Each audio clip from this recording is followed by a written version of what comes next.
Buenas tardes, estudiantes del Centro Preuniversitario de la Universidad Nacional Mayor de San Marcos.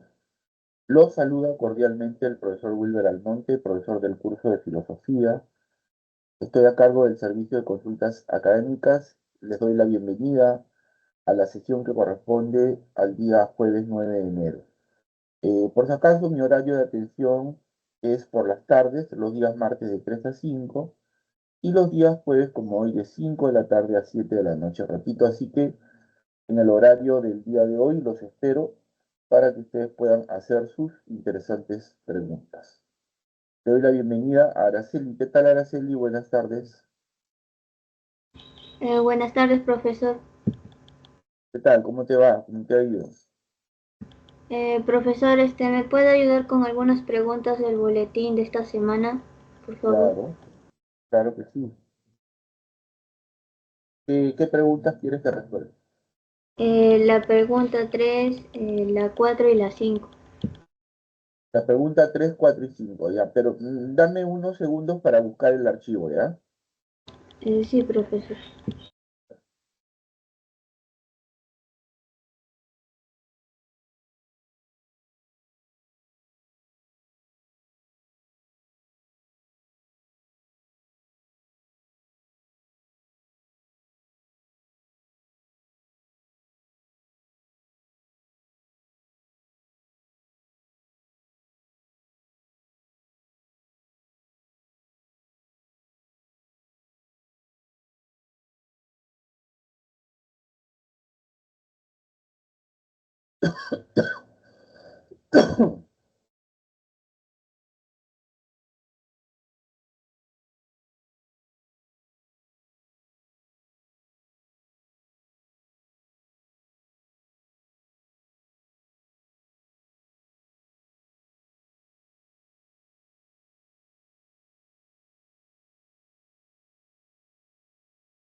Ya.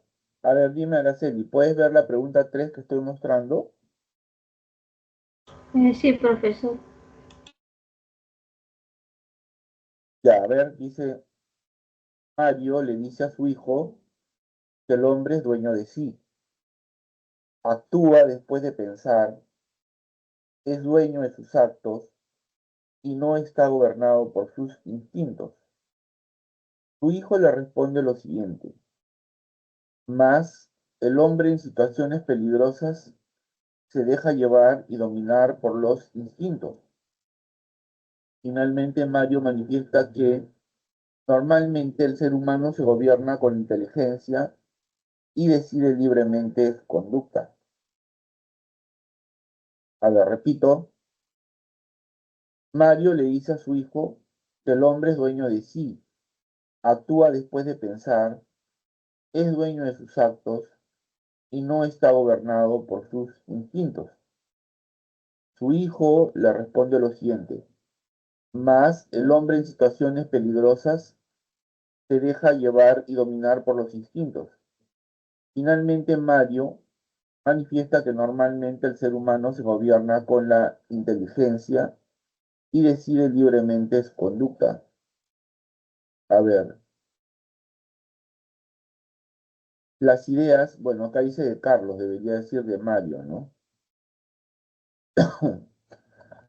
Las ideas de Mario, vamos a cambiarlo, se relacionan con la propuesta de Scheller de que el hombre... En ese caso, profesor, yo puse la letra C. Ah, pero espérate, ¿las ideas sería de Mario o de su hijo?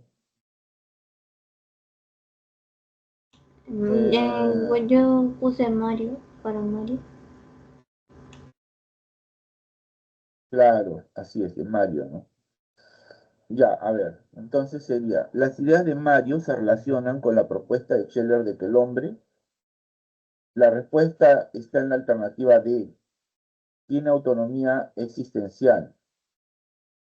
Claro, es que mira, en el enunciado dice lo siguiente, ¿no? Dice, Mario le dice a su hijo que el hombre es dueño de sí, ¿no? O sea, que es libre. Actúa después de pensar, claro, de pensar porque tiene un espíritu, ¿no? ¿No es cierto? Es dueño de sus Este, actos, o sea, es libre, y no está gobernado por sus instintos. Claro, Scheller dice que el hombre es el único animal que le puede decir no a sus instintos, ¿no? Luego dice, su hijo le responde, pero el hombre en situaciones peligrosas se deja llevar y dominar por los instintos. Finalmente, Mario manifiesta que normalmente el ser humano se gobierna con inteligencia y decide libremente su conducta, ¿no? Entonces, las ideas de Mario se relacionan con la propuesta de Scheller de que el hombre, la respuesta está en la alternativa D, tiene autonomía existencial, ¿no? Tiene autonomía existencial. Profe- Dime, profesor, en ese caso yo no pensé en la D porque existencial pensé como, pues hay un filósofo Sartre y por eso no marqué la D y puse la C porque creo que en el boletín también está, creo, lo mismo. sí, pero acuérdate que para Scheller, ¿no es cierto? Para Scheller, el hombre, eh, el hombre puede objetivar el mundo, ¿no? O sea, tiene autoconciencia y tiene libertad, ¿no? Mira, acá está. A ver, vamos a ir hasta la parte correspondiente a Scheller. Ahí dice, ¿no? Tiene autonomía existencial o libertad, ¿no? Tiene Y sí, autonomía o libertad, ¿no? O sea, es libre, pues. Es libre, ¿no? Es libre. Luego dice, puede objetivar o representar el mundo. Puede objetivar o representar el mundo, ¿no? O sea, a diferencia del animal, el hombre puede crear cultura, puede objetivar o representar el mundo. Por ejemplo, puede pintar un paisaje, ¿no? Puede hacer una vivienda, puede crear una canción, ¿no? Y tiene autoconciencia, o sea, puede pensar en sus propias acciones, ¿no? ¿Por qué hice esto? ¿Por qué no hice el otro? ¿Qué puedo cambiar de mí? Tiene autoconciencia, ¿no? ¿Me entiendes o no? profesor, autoconciencia se refiere a la toma de decisiones. No, no, no, la toma de decisiones es la primera. Tiene autonomía o libertad, esa es la toma de decisiones. Autoconciencia es que puede pensar eh, sobre sí mismo. A ver, hoy día hice tal cosa, ¿no? A ver, creo que hice bien por tal razón, ¿no? Por lo contrario, ¿no? Tomaste una decisión y luego reflexionas sobre las consecuencias de lo que has hecho, ¿no? ¿Por qué hice esto? Mejor, ¿por qué no hice lo otro? A eso se llama autoconciencia. Auto quiere decir yo mismo, ¿no? O sea, pensar sobre ti mismo, ¿me entiendes? Sí. Pero, profesor, en el caso de Scheller y Cassier sobre representar el mundo, ¿cuál sería la diferencia? Esa parte también estoy confusa. Lo que pasa es que este, Scheller dice que el hombre puede objetivar el mundo, ¿no? Objetivar. Objetivar o representar el mundo. Por ejemplo, puede ser mediante una casa, mediante una pintura, escribiendo un libro, escribiendo una melodía. En el caso de Cassirer dice, el hombre se relaciona con su medio por medio de símbolos, por medio de su universo simbólico, Los símbolos que emplea para relacionarse con el mundo son la religión, el arte, la ciencia, la filosofía, todo lo que es cultura. Es decir, Scheller dice que es de crear y entonces Cassier es de relacionarse, es decir, de pertenecer, de no pertenecer, ajá, de estar inmerso en eso, ¿no? No, no habla de Claro, crear. claro. Ahí está, mira. Entonces, si son así las cosas, la respuesta es la D. El hombre tiene autonomía existencial. Repito, mira, tiene autonomía existencial porque tiene libertad. Decir que el hombre tiene autonomía existencial es igual a decir el hombre es libre, es libre. En el enunciado hay, ¿cómo se dice? Elementos de sobra, ¿no? Hay elementos de sobra este,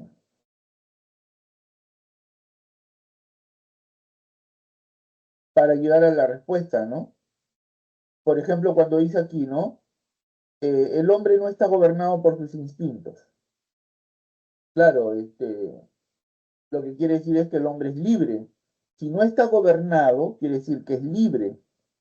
El animal no es libre, el animal todo lo hace de manera instintiva. Por ejemplo, si tiene hambre, busca qué comer, ¿no? Y en Sí, cambio, has sí. visto que algunos hombres y mujeres hacen dieta, que significa, entre otras cosas, se privan de comer a veces para lograr su propósito, que es bajar de peso, ya sea por cuestiones de salud, por cuestiones estéticas, qué sé yo, ¿no? ¿Me entiendes? Sí, profesor. Entonces la respuesta es, tiene autonomía existencial, ¿ya? Pasamos a la pregunta 4. Josefina, profesora de Ciencias Sociales, comenta a sus alumnos que el hombre es capaz de procrear y producir artefactos, pero él no puede crear como Dios lo hace, porque es un ser finito. Sin embargo, el ser humano tiene libertad para realizar acciones adecuadas e inadecuadas.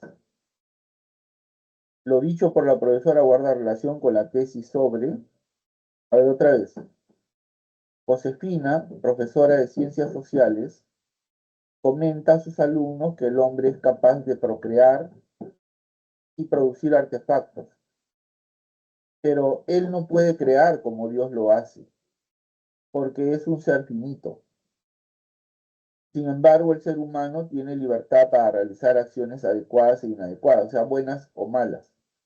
Lo dicho por la profesora guarda relación con la tesis sobre, la respuesta está en la alternativa B, el origen del hombre sostenida por San Agustín, ¿no? Sí, profesor, sí lo entiendo. Ya lo Claro, entendí. porque esta sí, Sí, claro, aquí lo profesor. que quiere decir es que el hombre ha sido creado por Dios, ¿no? El hombre Sí, ha sido creado por Dios, a su imagen y semejanza, y Dios le ha dado libre albedrío, o sea, le ha dado libertad para decidir cómo vivir, ¿no? Eso quiere decir, ¿no? sí, porque pensé que como al inicio dijo de procrear y producir artefactos, pensé que era de Angels, ¿no? No, no, porque mira, dice Josefina, eh, el hombre, para Josefina el hombre es capaz de procrear, o sea, tiene hijos y producir artefactos, por ejemplo, puede elaborar una mesa, una silla, ¿no? A eso se refiere, ¿no? Pero él no puede crear como Dios, él no puede crear como Dios que lo hace de la nada, ¿no? ¿No es cierto? Dios lo Sí, hace de la nada, ¿no? Sin embargo, el ser humano tiene libertad, claro, Dios le dio la libertad al hombre para que él decida cómo vivir, ¿no? ¿No? Realizando acciones buenas o malas, eligiendo vivir como Dios quiere o apartándose de lo que Dios quiere para nosotros, ¿no? Eso es, ¿no? ¿Se entendió? sí, profesor. Ya vamos con la pregunta 5, ¿no? El hombre actúa en la sociedad según sus necesidades y se objetiva a sí mismo, con la cual hace del mundo su mundo, actuando frente a este de manera libre, creativa y expansiva. Asimismo, el ser humano es capaz de captar intuitivamente las esencias abstractas como las de las matemáticas. De lo expuesto se puede afirmar que el hombre, la respuesta está en la alternativa A, es un ser esencialmente espiritual. Y esto tiene que ver con lo que dice Scheller, ¿no? ¿No? Porque mira, acá dice, acá en el enunciado hay varias preguntas que te llevan a la respuesta, ¿no? Mira, cuando dice que el hombre es un ser esencialmente espiritual, está, se está hablando sobre la tesis de Scheller, ¿no? Porque Scheller dice que el hombre es un ser espiritual, ¿no? El hombre es persona gracias a que tiene un espíritu, ¿no? Entonces, cuando en el enunciado dice, el hombre actúa en la sociedad según sus necesidades y se objetiva a sí mismo. Claro, acá recordemos lo que dice sobre Scheller, ¿no? Mira, puede objetivar o representar el mundo. Tiene autonomía existencial o libertad y tiene autoconciencia, ¿no? Entonces volvamos, dice, pregunta 5. El hombre actúa en la sociedad según sus necesidades y se objetiva a sí mismo, ¿no? Eh, Eh, profesor, dime, ¿qué era objetivar según Scheller? por ejemplo, objetivar el mundo significa, por ejemplo, este, crear objetos, ¿no? Crear objetos como, por ejemplo, crear una canción, ¿no es cierto? Pintar, por ejemplo, un paisaje, ¿no? Yo represento un paisaje mediante una pintura, hago una escultura sobre, por ejemplo, sobre la justicia, ¿no? Eh, etcétera, ¿no? Ese es a eso se llama proceso de objetivación, ¿entiendes? Profesor, sí, ¿y por qué no puede ser la B? Porque dice fue creado por Dios a su imagen y semejanza. Porque, porque si fuera así, sería el planteamiento de San Agustín, ¿no? No, Y profesor, la letra B, la de B. Arco Sí, profesor Barco. se diferencia por su naturaleza simbólica, porque no, mira, acá hay una palabra fuerte que es objetiva, objetiva, ¿no? Mira, el hombre actúa en la sociedad y se objetiva a sí mismo.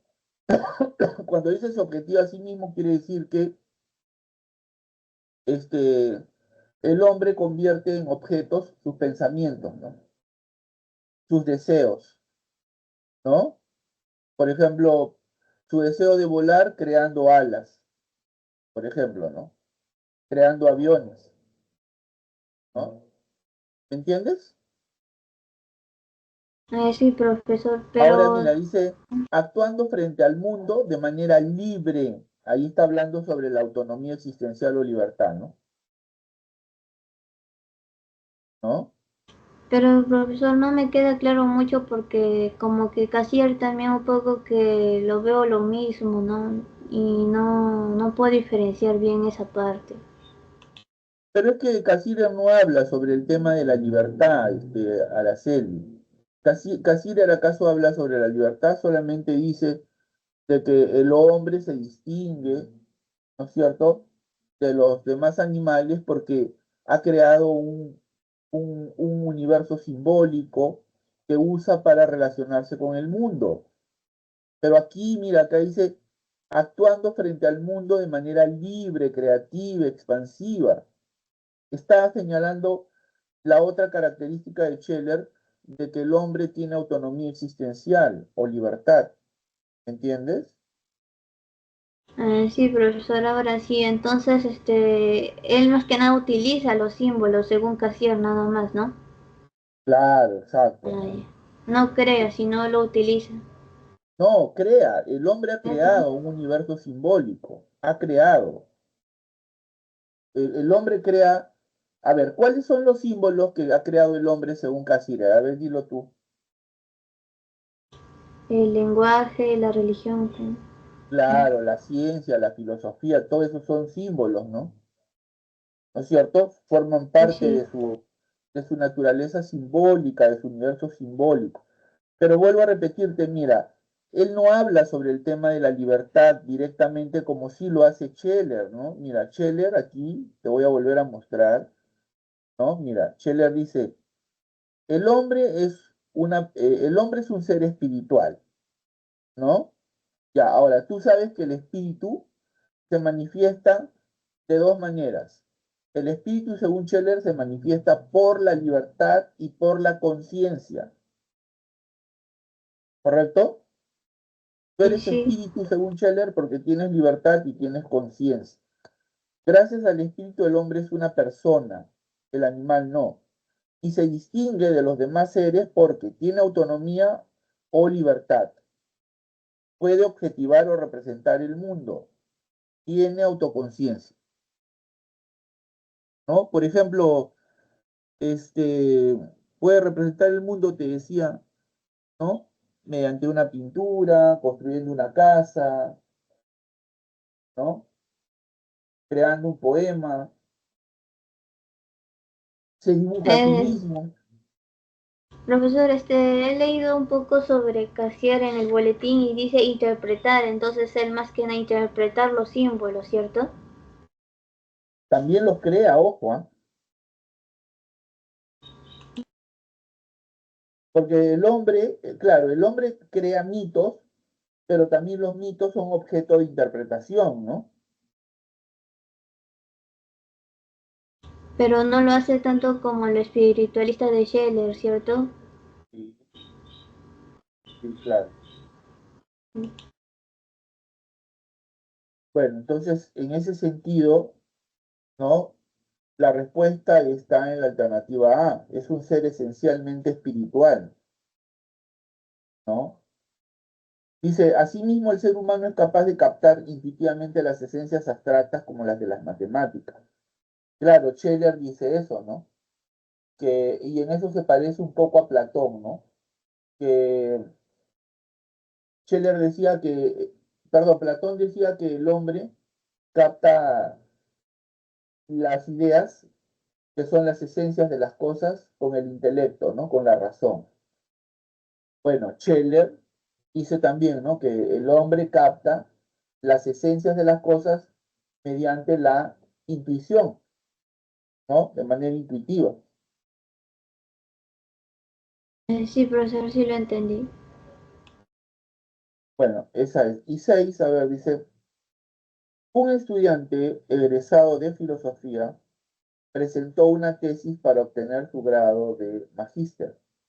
Repito, un estudiante egresado de filosofía presentó una tesis para obtener su grado de magíster. A través de su investigación sostuvo que el hombre es básicamente un ser apasionado y emocional.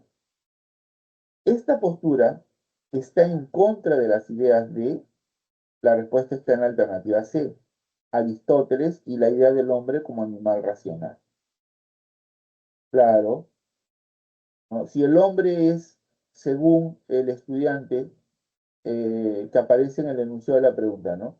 Si el hombre es básicamente un ser apasionado y emocional, eso va contra la idea de Aristóteles de que al hombre lo que lo define esencialmente es su razón, ¿no es cierto? ¿Está claro? Sí, ajá. Sí, ¿No? yo ¿Por se qué? había Porque, preguntado las tres preguntas, profesor. ¿ah? La 3, la 4 y la 5 nomás. Ah, ya, ya, bueno, bueno. Bueno, pero igual, ¿no? Ahí está, para que Sí, sepas, sí, ¿no? profesor, muchas gracias. No, gracias a ti, Araceli, y te felicito por ese deseo que tienes, ¿no? Por los esfuerzos que haces por ingresar a la universidad. ¿A qué carrera postulas? A ver, cuéntame un poquito. Voy a psicología. Ah, psicología. ¿Y por qué has elegido esa carrera? Eh, Me gusta ayudar a los demás mediante su salud mental. Muy bien. ¿Y has pensado ya en qué quieres especializarte cuando ingreses, cuando estés estudiando? Neuropsicología. Ah, qué bonito, neuropsicología, ¿no? Bueno, ahora hay tanto niño que tiene problemas, ¿no? Los llaman neurodivergentes. Niños con TEA, con TDAH y tantos problemas, ¿no? En verdad se necesita ahora de la ayuda de muchos psicólogos, ¿no? De muchos centros de ayuda psicológica. Muy bien, te felicito y te deseo muchos éxitos en tu carrera. Y no pierdas ese entusiasmo. Cuando tengas preguntas, ya sabes cuál es mi horario de atención. Yo encantado de poder ayudarte, Araceli, ¿ah? Sí, profesor, muchas gracias. Gracias a ti.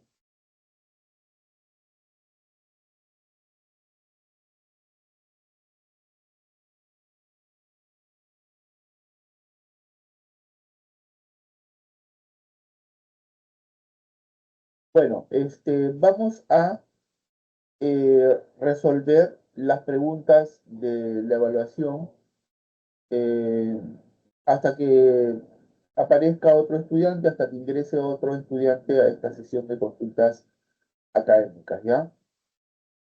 Muy bien, para ello voy a compartir la separata 11, que es la que se viene trabajando tanto en el ciclo ordinario como en el ciclo especial 2024.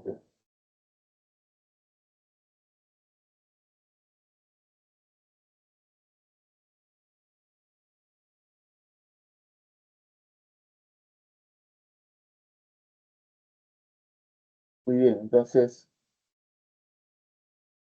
vamos con la lectura complementaria.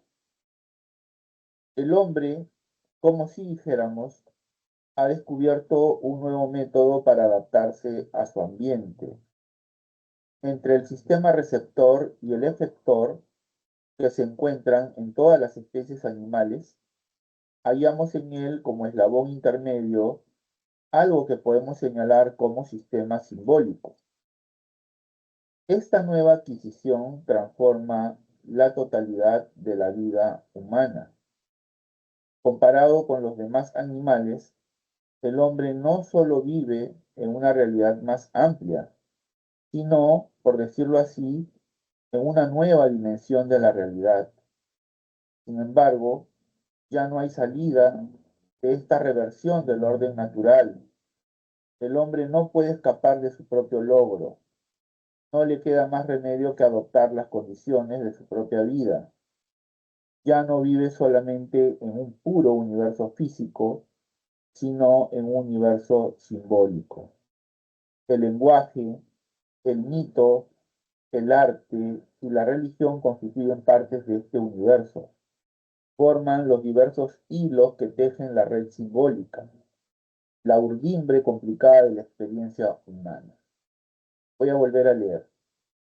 El hombre, como si dijéramos, ha descubierto un nuevo método para adaptarse a su ambiente. Entre el sistema receptor y el efector, que se encuentran en todas las especies animales, hallamos en él como eslabón intermedio algo que podemos señalar como sistema simbólico. Esta nueva adquisición transforma la totalidad de la vida humana.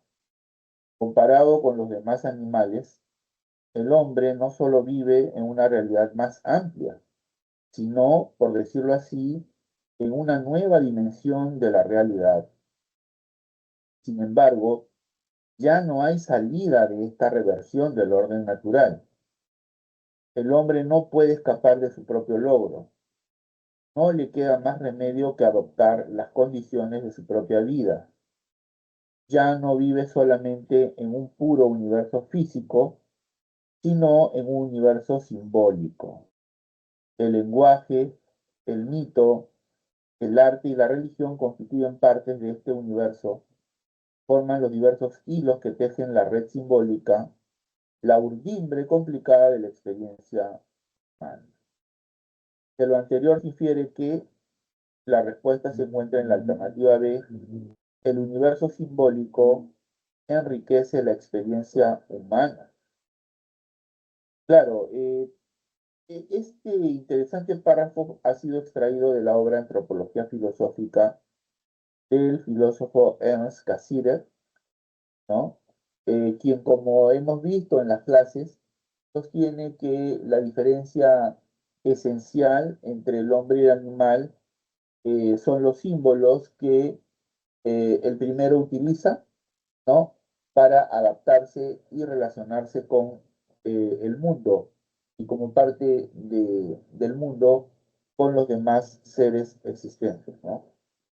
Entonces, el hombre posee un universo simbólico, ¿no? En el hombre hay, ¿no es cierto?, una dimensión simbólica que no la encontramos en el resto de la animalidad existente, ¿no? Muy bien, a ver, leamos. Para Cassirer, la actitud simbólica permite al hombre sobrepasar los límites de la vida orgánica. Claro, el hombre no solo posee un universo físico, natural, ¿no? Sino que en el hombre hay una dimensión simbólica que él ha creado y de la cual ya no puede escapar, como dice, ¿no? El lenguaje, el mito, el arte y la religión constituyen partes de ese universo simbólico que enriquecen su experiencia, ¿no? Esa es la respuesta, ¿correcto? Pasamos ahora a la primera pregunta de los ejercicios propuestos de la semana. Según Carmela, es absurdo seguir creyendo que el hombre ha sido creado por Dios a su imagen y semejanza, ya que toda la evidencia científica que se ha reunido desde hace más de un siglo contradice esa idea. Por el contrario, lo más lógico es pensar que el hombre ha ido adquiriendo las capacidades que tiene a través de un largo proceso de miles de años. Repito, según Carmela, es absurdo seguir creyendo que el hombre ha sido creado por Dios a su imagen y semejanza, ya que toda la evidencia científica que se ha reunido desde hace más de un siglo contradice esa idea. Por el contrario, lo más lógico es pensar que el hombre ha ido adquiriendo las capacidades que tiene a través de un largo proceso de miles de años. Respecto del problema del origen del hombre, el punto de vista de Carmela coincide con la respuesta está en la alternativa B, la teoría del evolucionismo naturalista, ¿no? La teoría del evolucionismo naturalista. Veamos, el punto de vista de Carmen coincide con la postura del naturalismo evolucionista respecto del problema del origen del hombre, ¿no? Claro, ¿por qué? Porque según Carmela, ¿no? Es absurdo seguir creyendo que el hombre ha sido creado por Dios a su imagen y semejanza, ¿no? Eh, ya que la evidencia científica eh, contradice esa idea. Por el contrario, lo más lógico es pensar que el hombre ha ido adquiriendo las capacidades que tiene a través de un largo proceso de miles de años, ¿no? Este proceso obviamente es el proceso evolutivo, ¿no? Que supone que el hombre es un animal surgido de de la naturaleza y que ha alcanzado el grado de desarrollo que ostenta gracias a la evolución, ¿no? ¿Correcto? Pasamos a la pregunta número 2. Valentín y Sofía son dos compañeros que luego de su clase de filosofía debaten acerca de las distintas posturas respecto de la esencia del hombre. Mientras Valentín considera que el hombre no es superior a los animales y no se diferencia significativamente de ellos, incluso cree que es inferior por ir en contra de su naturaleza biológica. En cambio, Sofía sostiene que el ser humano es muy distinto debido a su capacidad para crear, por ejemplo, poemas, pinturas, y por haber desarrollado distintas formas de interpretar la realidad que lo rodea, ¿no? Repito, Valentín y Sofía son dos compañeros que luego de su clase de filosofía debaten acerca de las distintas posturas respecto de la esencia del hombre. Mientras Valentín considera que el hombre no es superior a los animales y no se diferencia significativamente de ellos, incluso cree que es inferior por ir en contra de su naturaleza biológica. En cambio, Sofía sostiene que el ser humano es muy distinto debido a su capacidad para crear, por ejemplo, poemas, pinturas, y por haber desarrollado distintas formas de interpretar la realidad que lo rodea. Las ideas de Valentín y Sofía acerca de la naturaleza humana son afines a las posturas de la respuesta está en la alternativa C, Nietzsche y Cassirer. Claro, las ideas de Valentín y Sofía acerca de la naturaleza humana son afines a las posturas de Nietzsche y Cassirer. Claro, Nietzsche sostiene que, tal como piensa Valentín, ¿no? Eh, la persona que aparece en el enunciado de la pregunta, que el hombre no es superior a los animales y no tiene una esencia eh, que lo distinga cualitativamente del resto de animales, ¿no? Todo lo contrario, desde esta perspectiva, ¿no? De Valentín, que coincide con la de Nietzsche, el hombre es un animal más, ¿no? El hombre es un animal más y como tal ha surgido de la naturaleza, ¿no? Pertenece al reino animal.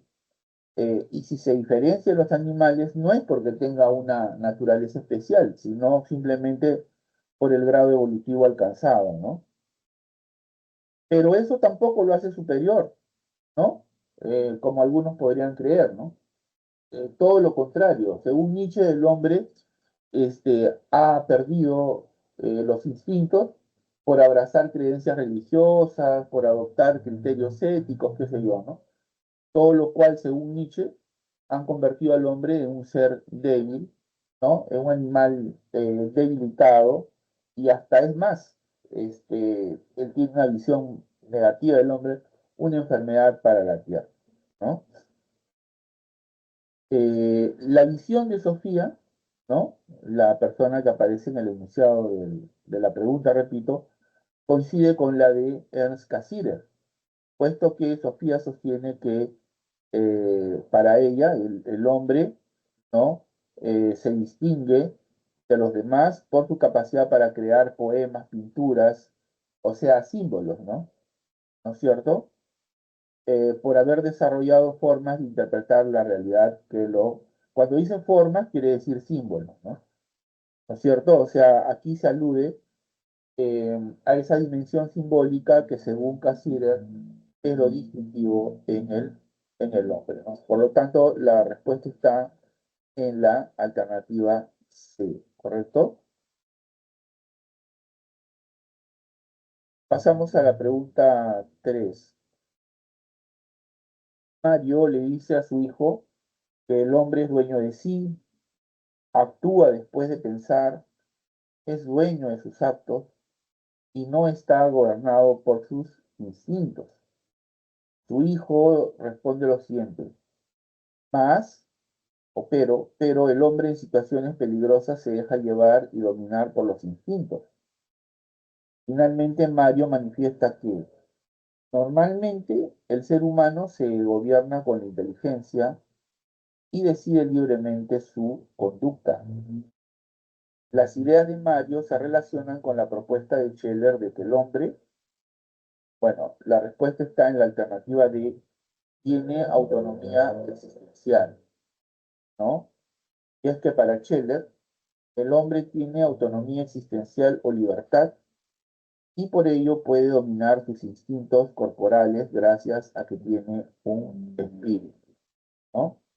Claro, en el enunciado considero que hay suficientes elementos para llegar a la respuesta, ¿no? Porque, por ejemplo, ahí dice que Mario le dice a su hijo que que el hombre es dueño de sí, actúa después de pensar, ¿no? ¿No? O sea, este, es dueño de sus actos, no está gobernado por sus instintos. Quizá esta sea la idea más fuerte aquí, ¿no? ¿No? Scheller dice que el hombre es un ser fundamentalmente espiritual, ¿no?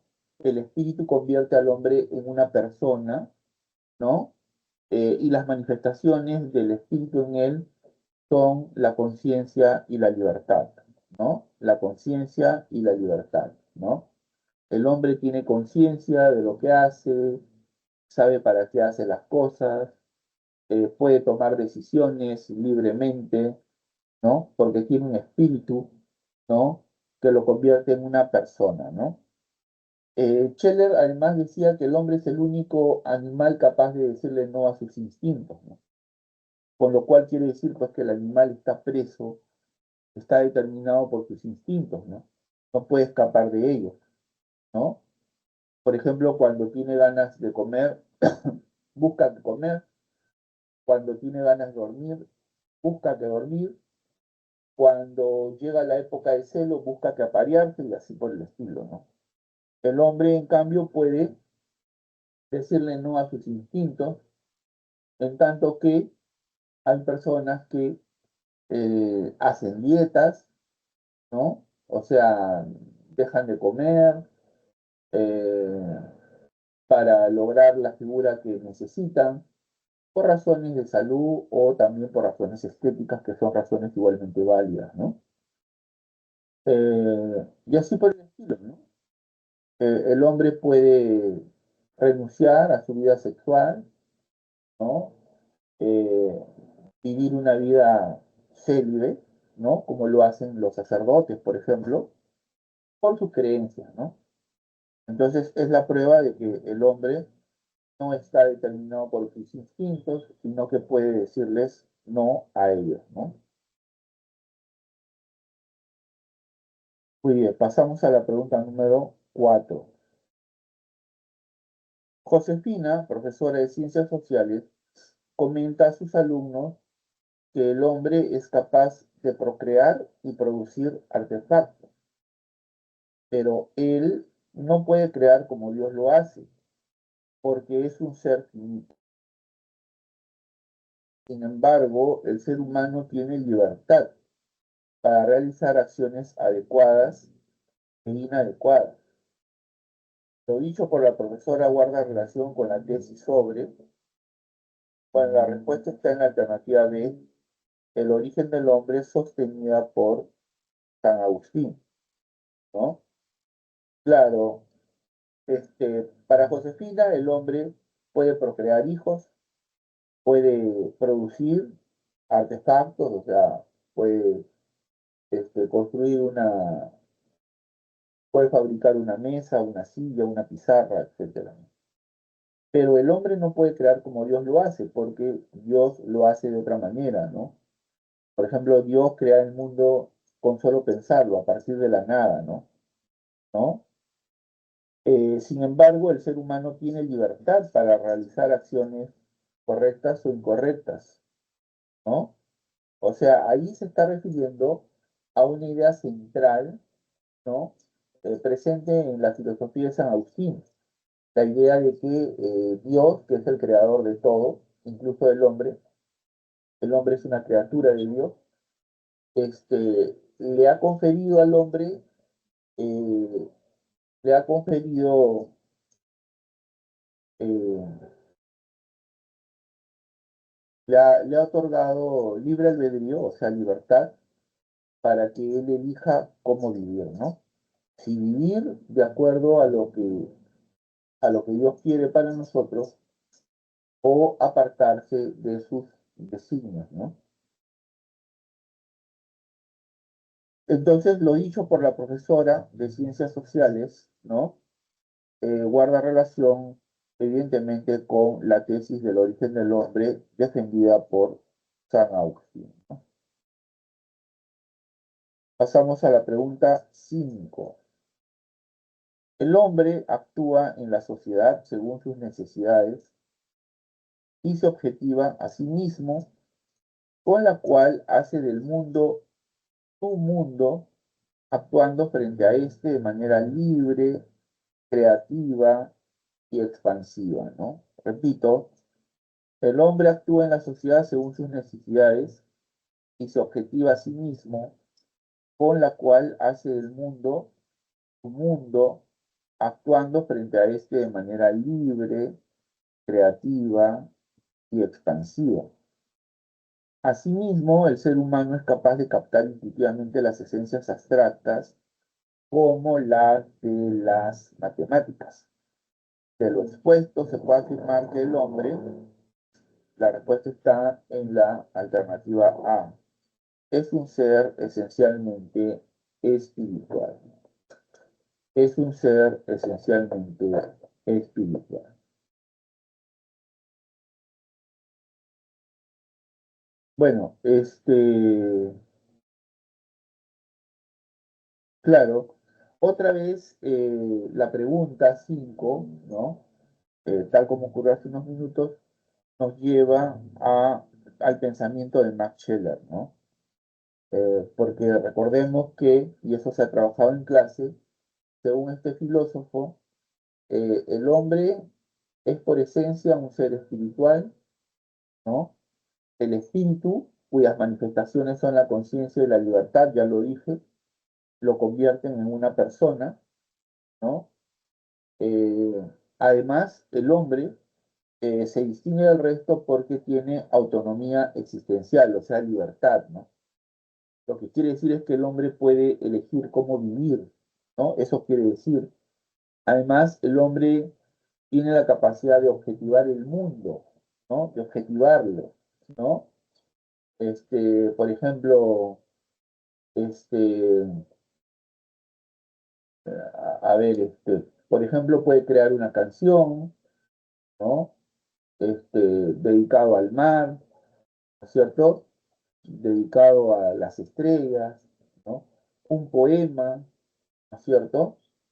Entonces, su pensamiento se objetiva, se convierte en un objeto que representa las cosas del mundo, las cosas que lo rodean, sus sentimientos, ¿no es cierto? Las relaciones que entabla, ¿no? Por ejemplo, las relaciones de amor, ¿no? Y así por el estilo, ¿no?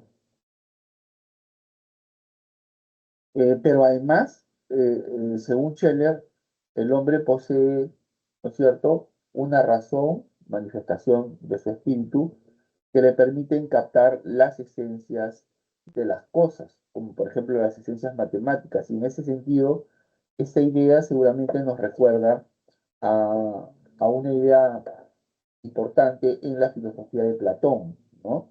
Platón decía que eh, las ideas conforman lo esencial de las cosas, ¿no? Y que conocer significa captar las ideas de las cosas, ¿no? Las captamos de manera intelectual, con el intelecto, ¿no? Bueno, Scheller tiene una postura parecida, ¿no? No es igual, parecida, ¿no?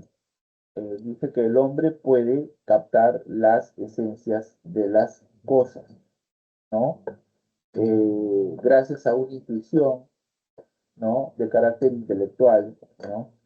Capta las esencias de las cosas, por ejemplo, las esencias de las matemáticas, ¿no? Bien, pasamos a la pregunta número 6. Un estudiante egresado de filosofía presentó una tesis para obtener su grado de magíster. A través de su investigación sostuvo que el hombre es básicamente un ser apasionado y emocional, ¿no? A Buenas través de tardes, su... profesor. ¿Qué tal? Buenas tardes. ¿Con quién hablo? Disculpe, en la 5, ¿por qué no podría ser la B? En la pregunta 5. Ajá, de clase. Ya, a ver, un ratito.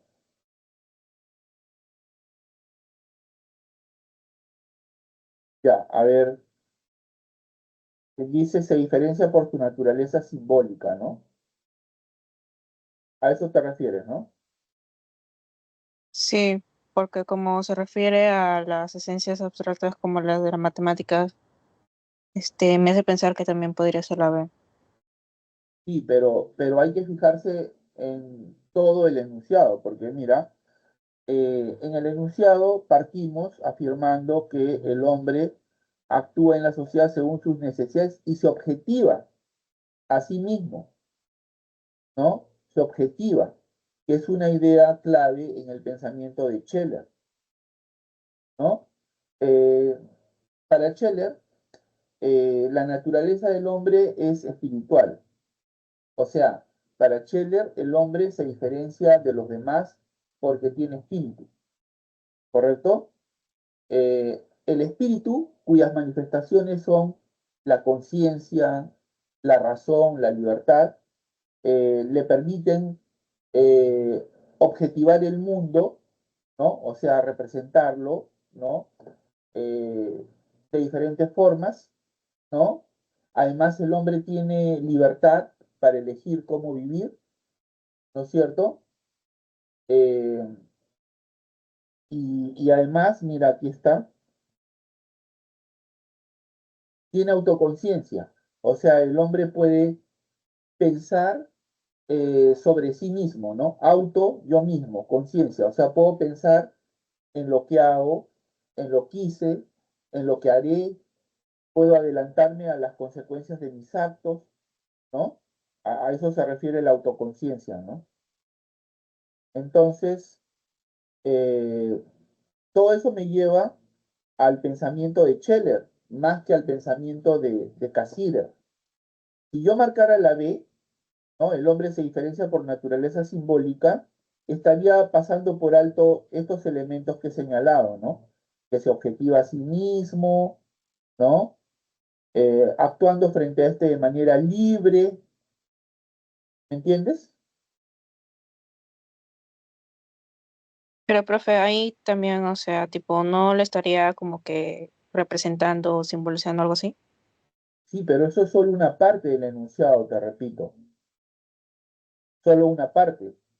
Vuelvo a repetirte, en el enunciado se señalan varias características que están presentes en el pensamiento de Scheller, ¿no? La capacidad del hombre para objetivar el mundo, ¿no? El hecho de actuar de manera libre, eso es Scheller, no es Cassirer, ¿me entiendes?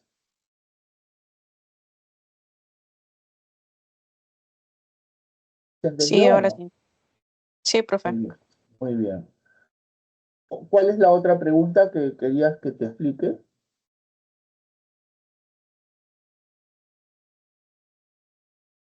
Profesor, Mayor, ¿podría ser las 6, por favor?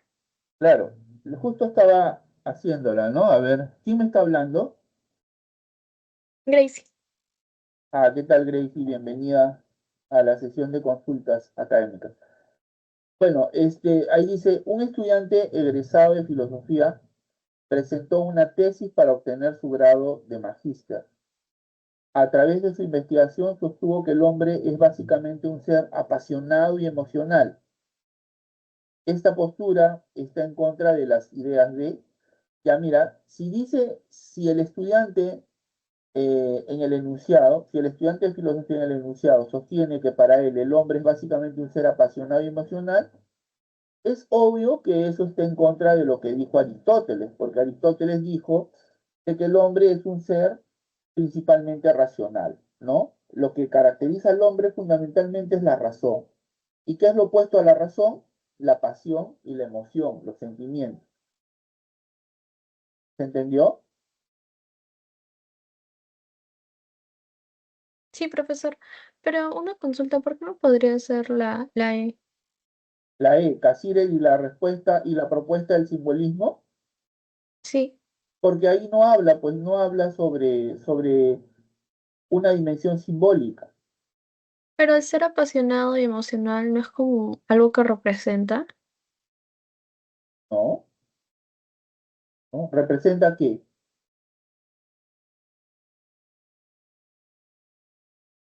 ¿Representa qué? Una actitud del hombre. ¿Y eso qué tiene que ver con la dimensión simbólica del hombre que señala Casira? No entiendo. como que Mira, si representara algo. Por eso yo pensaba que era la E. no, no. Mira lo que dice. A través de su investigación sostuvo que el hombre es básicamente un ser apasionado y emocional. Esta postura está en contra de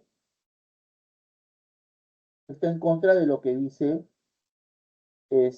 Aristóteles, pues, no Cassirer, porque Cassirer, mira, sostiene que el hombre ha creado históricamente un mundo nuevo, por lo cual ya no se limita solamente al mundo físico, al mundo natural, ¿no? ¿Cuál es ese mundo nuevo que el hombre ha creado?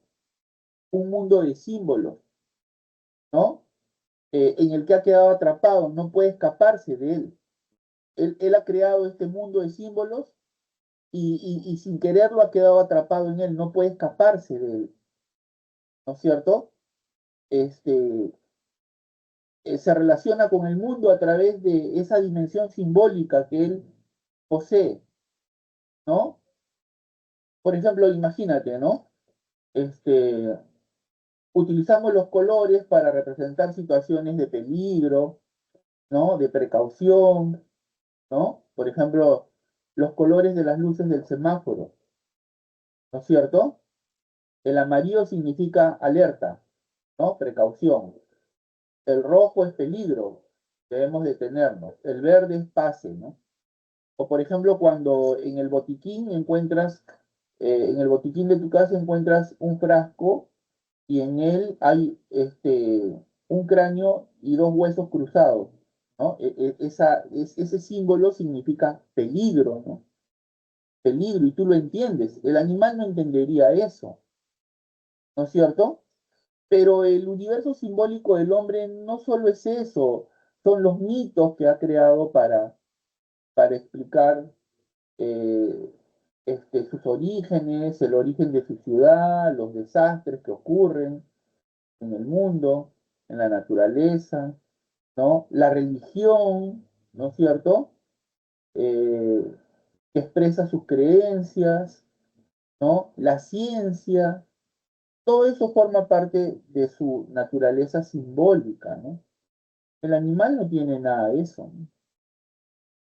Pero ahí no dice nada de eso, pues no solamente opone lo emocional a lo racional, ¿no? Ahí está claro que la respuesta es Aristóteles.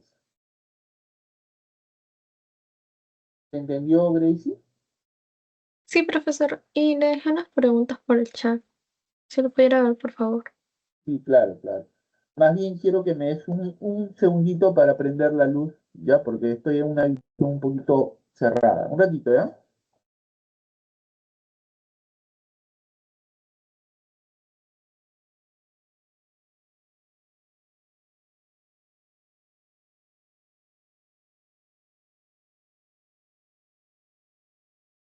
Ya, ahora sí, a ver.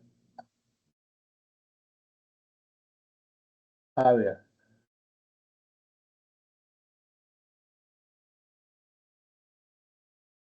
La pregunta 100 y la 101, ¿no?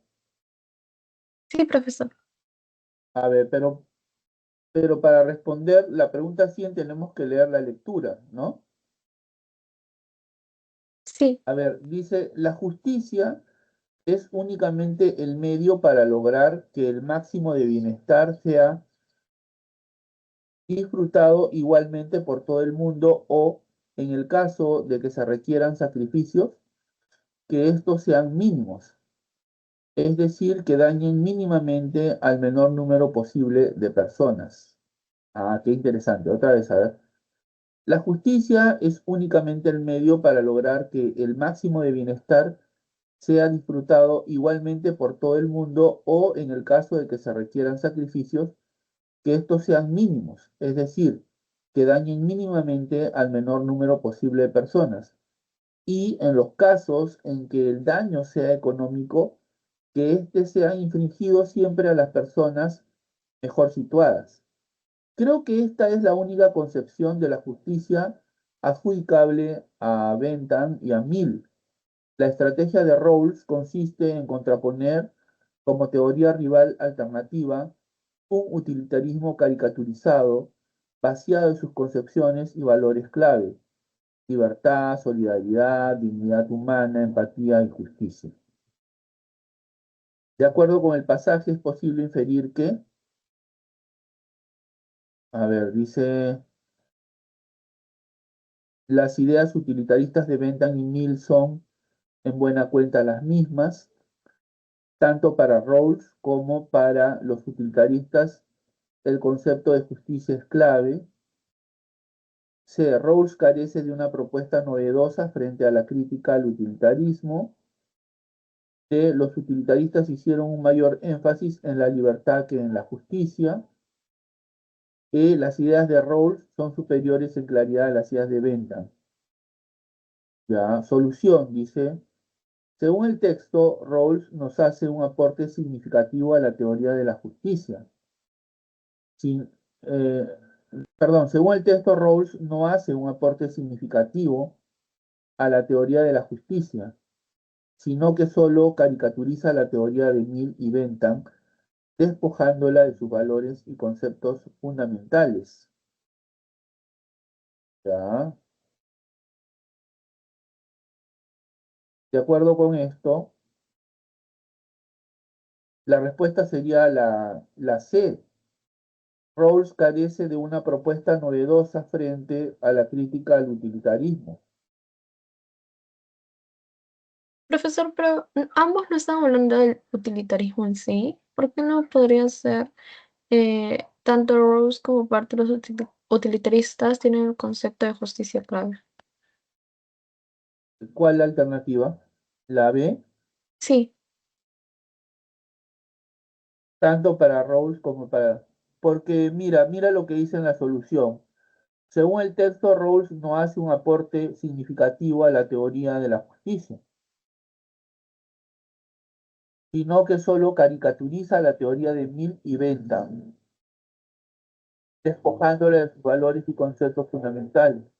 Por eso, para mí, la alternativa es la C. Rawls carece de una propuesta novedosa frente a la crítica al utilitarismo.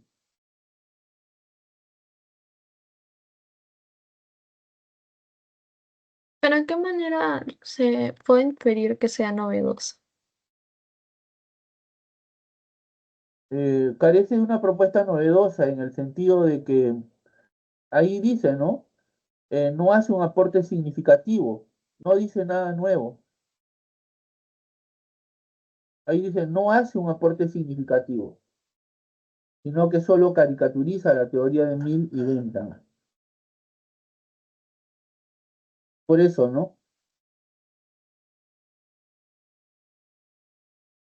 Me parece que esa es la respuesta, ¿no? ¿No sale ahí cuál es la respuesta? No. A mí me parece que es la C. Tanto para Rawls como para los utilitaristas el concepto de justicia es clave.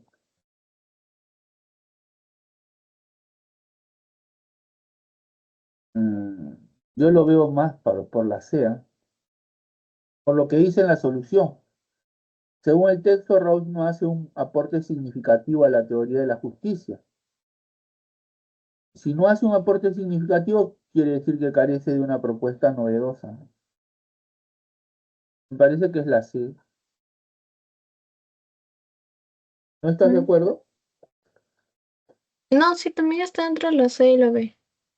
Mm. Ahora, la 101 dice, según el texto, la propuesta rawlsiana, básicamente, realiza un análisis acertado de las ideas de Bentham, constituye una reiteración del modelo utilitarista clásico, ridiculiza las ideas de Mill pero no las de Bentham, resalta únicamente los valores de justicia y libertad, añade un enfoque alternativo a las ideas utilitaristas.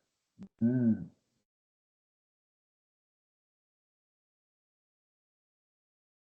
a ver.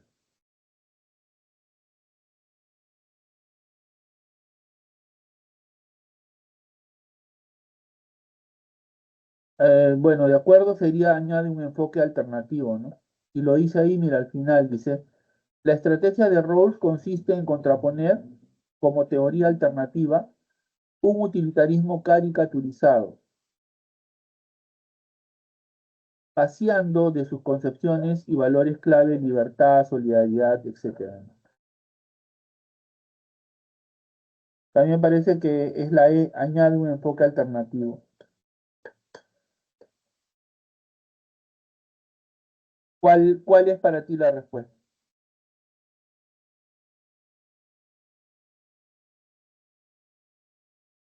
Hola, La Gracie. D, ¿Ah? la alternativa D. Para ti es la D. Sí, Resalta únicamente los valores de justicia y libertad. ¿De dónde sacas eso?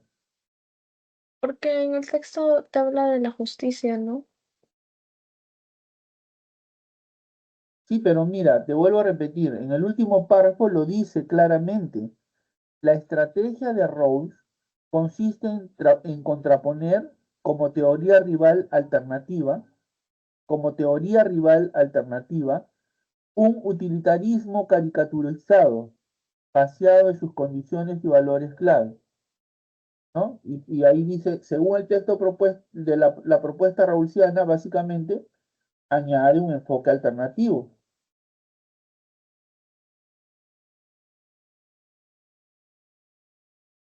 Mm, Ahí lo dice, mira, está parafraseado, ¿no? sí, sí, sí, ya me di cuenta, profesor. Claro, ¿no? Gracias. Ya, ok, Gracie. Hola, Ariana. ¿En qué Hola, te buenas puedo tardes. atender? ¿Qué tal? Buenas tardes. Le había ¿Primera mandado vez una que pregunta. asistes a estas sesiones de consultas académicas? Ah, sí, a esta de que que sí. Ah, entonces bienvenida. Mi nombre es Wilber Almonte, soy profesor de filosofía. Y bueno, ¿en qué te puedo atender? A ver, ¿en qué te ayudo? Le había enviado una pregunta por el chat, profesor. Ya, a ver, un ratito. A ver, dice, si comparamos el paradigma de la óptica geométrica Snell con el paradigma de la óptica física de Maxwell, notaremos que cada uno de ellos tiene sus propios contenidos, criterios, preguntas y herramientas. A ver, si comparamos el paradigma de la óptica geométrica de Snell con el paradigma de la óptica física de Maxwell, notaremos que cada uno de ellos tiene sus propios contenidos, criterios, preguntas y herramientas. Es decir, nos percatamos de que los paradigmas científicos son inconmensurables entre sí, las anomalías son problemas que no pueden ser resueltos, la ciencia tiene un desarrollo histórico según Thomas Kuhn, las teorías científicas compiten entre sí en la fase precientífica, la ciencia normal se define por el predominio de un paradigma. Bueno, aquí la respuesta obviamente es la A. Los paradigmas científicos son inconmensurables entre sí. ¿Te explico por qué? Sí, profesor, por favor. Mira, según Thomas Kuhn, la ciencia avanza. Bueno, para él no hay progreso en la ciencia, en principio, ¿no? Para Kuhn no hay progreso en la ciencia como sí lo hay para su rival Karl Popper, ¿ya? Para Popper sí hay progreso en la ciencia, para Thomas Kuhn no lo hay, ¿ya?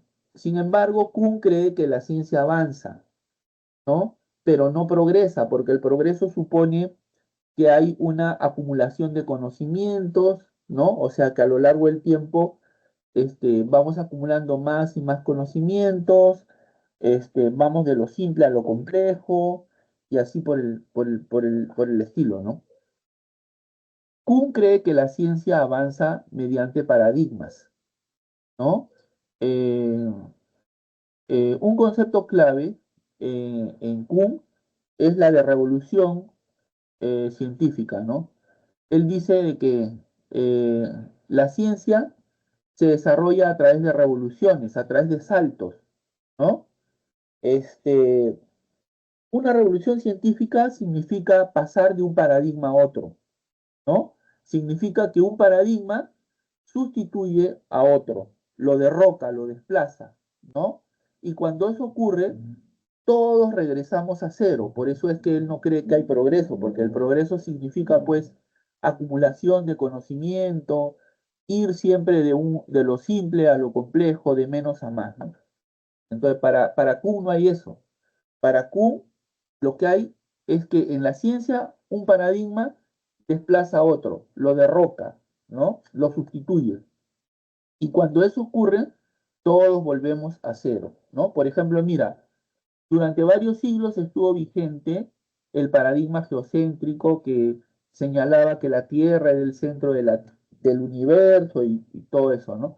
De acuerdo con ese paradigma, los cuerpos celestes eran perfectamente esféricos, ¿no? Se movían realizando movimientos perfectamente circulares, órbitas circulares, bueno, etcétera, ¿no? Pero ese paradigma geocéntrico fue sustituido por el paradigma heliocéntrico de, de- de Copérnico, ¿no? El paradigma heliocéntrico.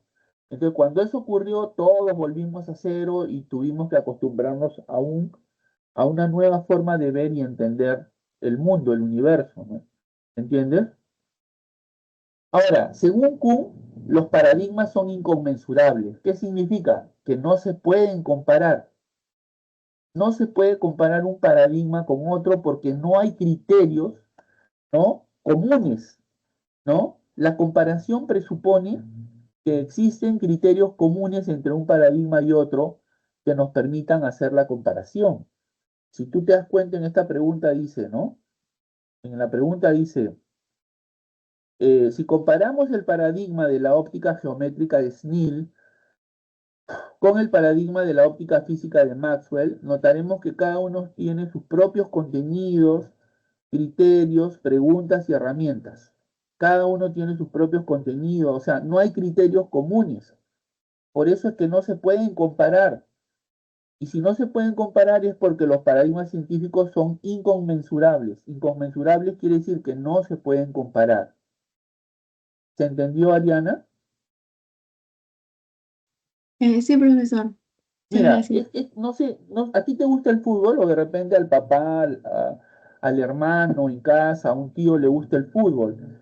Y seguramente habrás escuchado esta comparación, ¿no? A ver, ¿quién es mejor? ¿Maradona o Messi? Dicen, ¿no? ¿Conoces a esos personajes o no? Sí, profesor. Ya, entonces mira, es como si yo te dijera, Ariana, ¿para ti quién es mejor, Maradona o Messi? Y tú me respondes, no, profe, no se pueden comparar, cada uno en su propia época. Sin quererlo, estás repitiendo lo que Kuhn dice, de que los paradigmas, bueno, Maradona representa un paradigma, Messi representa otro paradigma. Son inconmensurables, no se pueden comparar. ¿Por qué? Porque no hay criterios comunes que compartan que permitan hacer la comparación. ¿Se entendió o no se entendió? Sí, profesor. Profesor, ¿y por qué no podría ser la D? ¿Por qué no podría ser la de? Dice, las teorías científicas compiten entre sí en la fase precientífica. No, porque ahí no habla sobre la fase precientífica. No dice nada sobre eso. ¿Entiendes? Ah, ya. Ya, No profesor. dice para Sí. nada, no dice para nada. Es más, este, ¿a qué viene eso de fase precientífica si estos paradigmas pertenecen a la fase científica?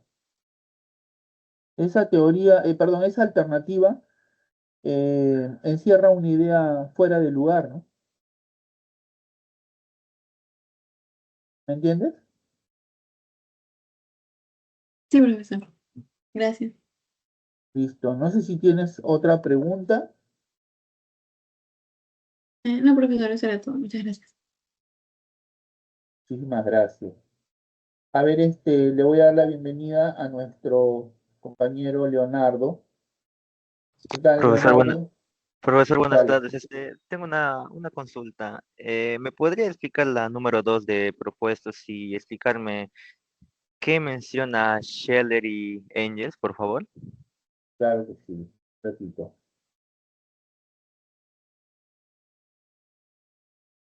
Perdón, me disculpas un ratito, por favor, Leonardo, solo 10 segundos, un ratito. Ok, profesor, no hay problema.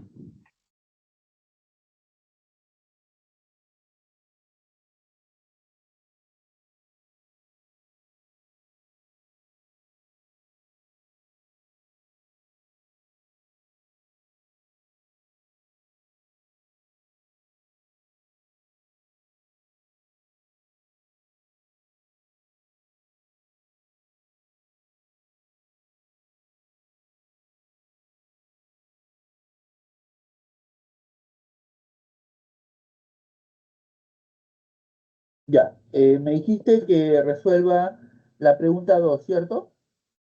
Sí, profesor, por favor. Sí, sí, encantado. A ver, un ratito, ¿eh?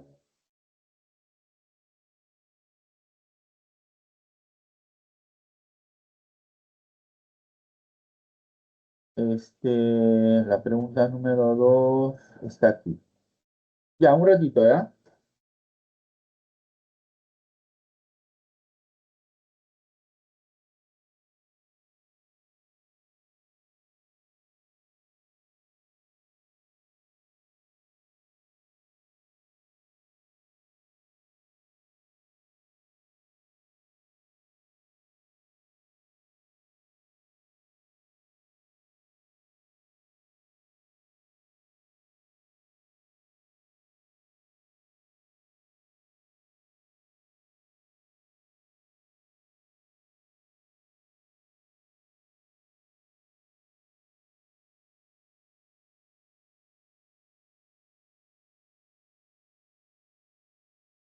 Ya, a ver, dice, Valentín y Sofía son dos compañeros que luego de su clase de filosofía, debaten acerca de las distintas posturas respecto de la esencia del hombre. Mientras Valentín considera que el hombre no es superior a los animales y no se diferencia significativamente de ellos, incluso cree que es inferior por ir en contra de su naturaleza biológica. En cambio, Sofía sostiene que el ser humano es muy distinto debido a su capacidad para crear, por ejemplo, poemas, pinturas, y por haber desarrollado distintas formas de interpretar la realidad que lo rodea. ¿Ya? Entonces, la respuesta está en la alternativa C. Dice, las ideas de Valentín y Sofía acerca de la naturaleza humana son afines a las posturas de Nietzsche y Cassirer. Ya, ¿qué es lo que no entiendes? Si me podría explicar qué menciona Scheller y Engels, ¿Qué menciona a Scheller y Engels? o cuáles son sus posturas, más que todo. Claro, mira, Engels sostiene que el hombre es un ser natural, o sea, un animal que ha surgido de la naturaleza, ¿correcto? Engels es partidario, como otros filósofos, del evolucionismo, o sea, Engels considera que el hombre es un animal evolucionado, ¿correcto? Es un animal que ha salido de la naturaleza, como cualquier animal, y que ha llegado a ser hombre mediante un proceso de evolución. Pero aquí está la diferencia con Darwin, ¿no? Engels sostiene que lo que ha convertido al hombre en hombre es el trabajo. No en vano, tiene un libro que se llama Papel del trabajo en el proceso de transformación del mono en hombre. Así se llama. El papel del trabajo en el proceso de transformación del mono en hombre. Donde él dice que el hombre ha humanizado, perdón, el trabajo ha humanizado al hombre. O sea, el hombre se ha hecho hombre gracias al trabajo. ¿Se entendió o no se entendió? Sí, profesor. Ya, eso dice Engels. Ahora, ¿qué es lo que dice Scheller? Scheller dice que el hombre se diferencia fundamentalmente de los demás seres porque posee espíritu. O sea, para Scheller el hombre es un ser espiritual, ¿correcto? Es un ser espiritual, ¿no? Cuyas manifestaciones, o sea, las manifestaciones del espíritu son la conciencia, la razón, la libertad, ¿no?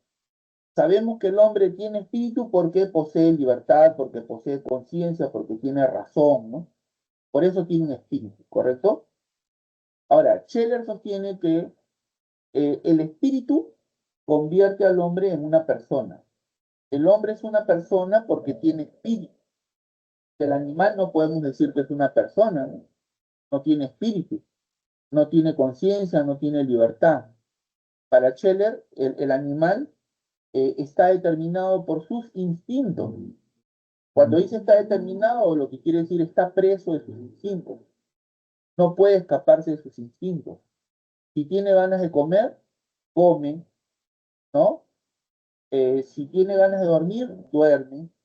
Si tiene ganas de aparearse, busca que aparearse, ¿no? O sea, está preso de sus instintos lo gobiernan. En cambio, el hombre, dice Scheller, le puede decir no a sus instintos. Mira, tantas personas que renuncian a su vida sexual para vivir una vida célibe, ¿no? Por ejemplo, los sacerdotes, ¿no? Los sacerdotes renuncian a la vida sexual, ¿no? Consagran su vida por entero a Dios, a la iglesia, qué sé yo, ¿no? ¿Me entiendes?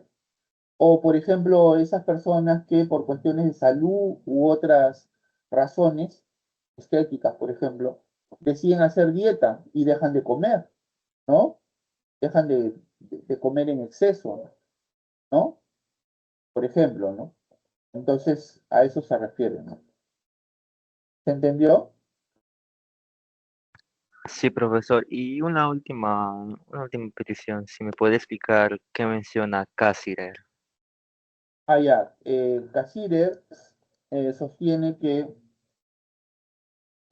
mira, Cassirer dice de que el hombre, ¿no? Ha salido de la naturaleza, ¿no es cierto? Ha salido de la naturaleza. El hombre, al igual que otros animales, pertenece a la naturaleza, tiene un mundo natural, ¿no es cierto? Tiene un mundo natural. Pero en el curso del tiempo, el hombre ha creado un mundo nuevo, que es el mundo simbólico, ¿no? Un mundo que ha creado y en el que paradójicamente ha quedado atrapado, ¿no? El hombre ha creado un mundo simbólico y ha quedado atrapado en él. Ya no puede escaparse de ese mundo simbólico, porque ese mundo simbólico le permite relacionarse con todo lo demás, ¿no? Le permite relacionarse con el mundo, interpretar el mundo, etcétera. ¿No es cierto? El hombre posee una dimensión simbólica, un mundo simbólico que el animal no posee, ¿no es cierto? El hombre ha creado los mitos, el hombre ha creado la religión, el hombre ha creado la ciencia, el hombre ha creado el arte como una expresión de ese mundo simbólico. El animal no ha creado nada de eso, no posee nada de eso, ¿no es cierto? Eso es propio del hombre, ¿no? Ese universo simbólico es único, es propio del hombre, ¿no es cierto? Propio del hombre. El hombre ha creado el lenguaje, utiliza el símbolo para todo, ¿no? Para todo. Por ejemplo, para el mito lo utiliza para explicar sus orígenes culturales, eh, para el origen de su ciudad, ¿no es cierto? Para explicar fenómenos que no puede explicar de otra manera, como los desastres naturales, los explica mediante mitos, ¿no? El arte expresa lo que él quiere, por ejemplo, su deseo de volar, ¿no? Su deseo de surcar los mares, ¿no? Y así por el estilo, ¿no? Entonces, eso no hay en el animal. Entonces, Cassirer lo que dice es que el hombre es un animal simbólico, que se diferencia fundamentalmente de los otros animales por ser un animal simbólico, que usa símbolos para relacionarse con el mundo, para interpretar el mundo, ¿no? Imagínate, a ver, este, una cruz es la representación de nuestra cristiandad para los que son cristianos, ¿no? ¿No? Eh, Pero la cruz también puede ser, por ejemplo, el símbolo de salud, ¿no? De la misma forma como los colores del semáforo representan peligro, precaución, el hecho de detenerte, pasar, ¿no? O sea, nuestro mundo gira en torno a símbolos, ¿no? ¿No es cierto? Si encuentras un cigarrito en una calcomanía pegada en el cine, ¿no? Dentro de un círculo, ¿no? Y una línea que cruza, ¿no es cierto? Ese cigarro significa que está prohibido fumar, ¿no? ¿No es cierto? O sea, nuestro mundo es un mundo de símbolos, ¿no? Los animales no tienen eso. ¿Se entendió? Sí, profesor, muchísimas gracias. No, de que, Leonardo, no sé si tienes alguna otra pregunta. Encantado de poder ayudarte. Este, San Agustín y Aristóteles tienen posturas similares, porque creo que en ambos se menciona lo que está formado el hombre por dos sustancias, ¿verdad? Sí, sí, pero acuérdate que para San Agustín, Dios es el creador de todo, ¿no es cierto? ¿Entiendes o no? Sí, Para San Agustín, Dios es el creador de todo cuanto hay, incluido el hombre. O sea, para San Agustín el hombre es una criatura divina, o sea, un ser creado por Dios, ¿no? ¿De dónde proviene el hombre según San Agustín? Proviene de Dios, ¿correcto? Ahí tienes una diferencia importante, ¿no? sí, ya, qué profesor, muchas gracias.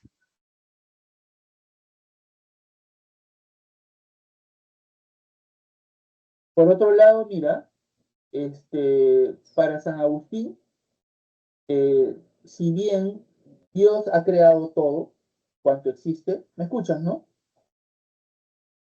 Sí, profesor, lo escucho fuerte y claro.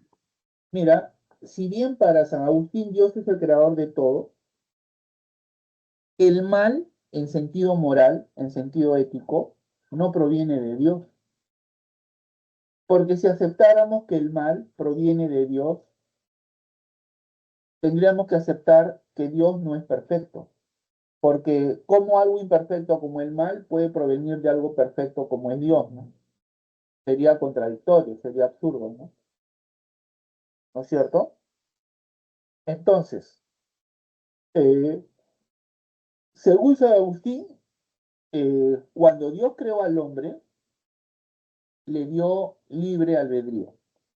O sea, le dio libertad. Libre albedrío es libertad, ¿no? Le dio libertad para que él decida cómo vivir, ¿no? Para que él decida cómo vivir. Si vivir conforme a la palabra de Dios o vivir como él quiere. El hombre decide. Por lo tanto, el mal proviene del hombre, no proviene de Dios. Eso dice San Agustín, ¿no? Ahí tienes otra diferencia importante en relación con Aristóteles, ¿no? ¿Correcto? ¿Se entendió, Leonardo? Sí, profesor, comprendido. Ahora, Muchísimas gracias. ¿qué dice Aristóteles? Mira, Aristóteles dice que el hombre, ¿no es cierto? El hombre es un ser este, eh, que proviene de la naturaleza, ¿no es cierto? O sea, es un animal, ¿no?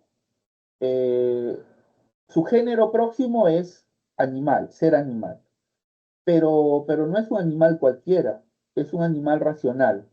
La diferencia específica es ser racional, ¿no? O sea, para Aristóteles el hombre es un animalis rationalis, es un animal racional, ¿correcto? Un animal racional.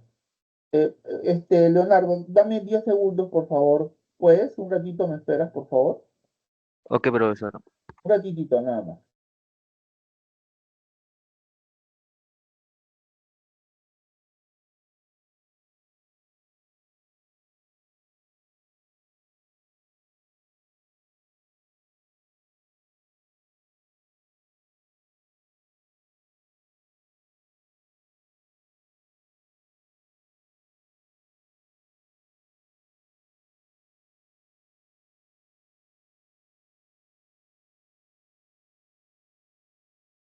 Ya, ahora sí, Leonardo, perdóname.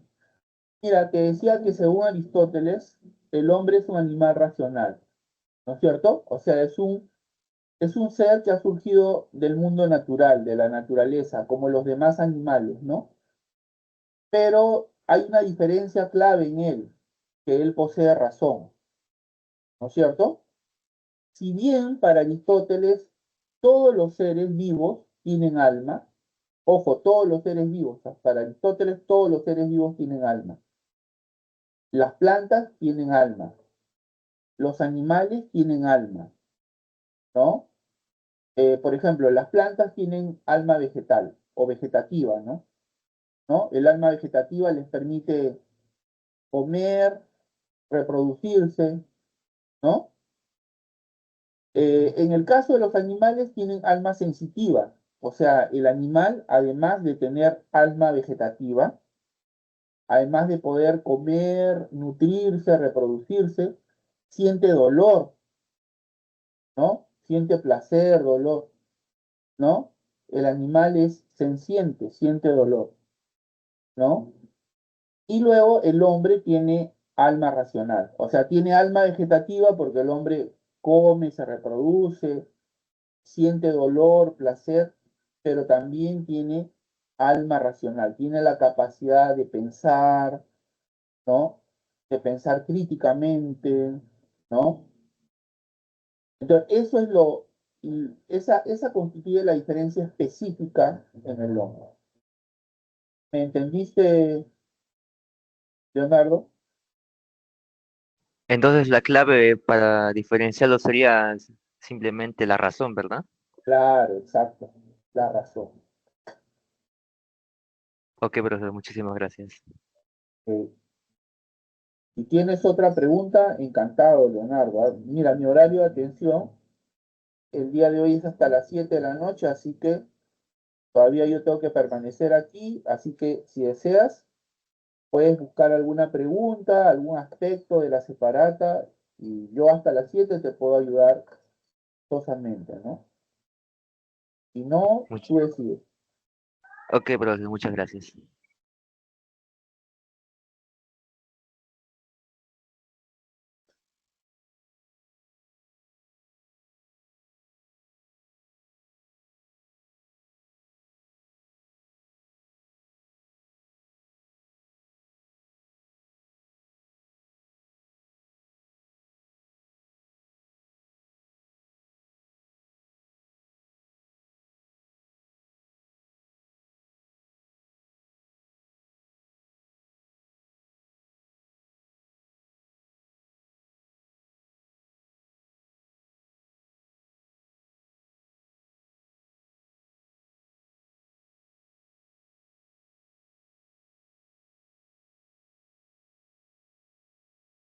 Bueno, vamos a continuar resolviendo los ejercicios de, de clase de la semana 11, que es la semana que se está desarrollando tanto en el ciclo ordinario como en el ciclo especial. Y para ello voy a volver a compartir la separata de la semana 11 y vamos a resolver las tres últimas preguntas de la evaluación o de la parte de la evaluación correspondiente, es decir, las preguntas 6, 7 y 8. Con eso vamos a finalizar, ¿ya?